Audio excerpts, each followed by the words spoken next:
Welcome to MiConvert. In this tutorial, I will show you how to convert USDZ files to 3DM format, completely free and online.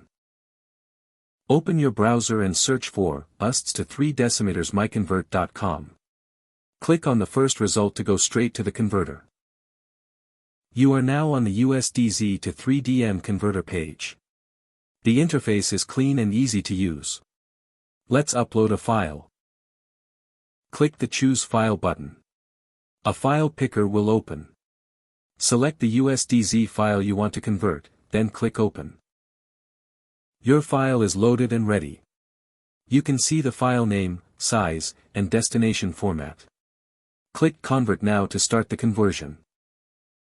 The conversion is in progress. You can see the progress bar moving. This usually takes just a few seconds. Done. Your file has been successfully converted. Click Download to save the 3DM file to your computer. That's it. Visit MiConvert.com for more free conversion tools. Subscribe for more tutorials. Thanks for watching.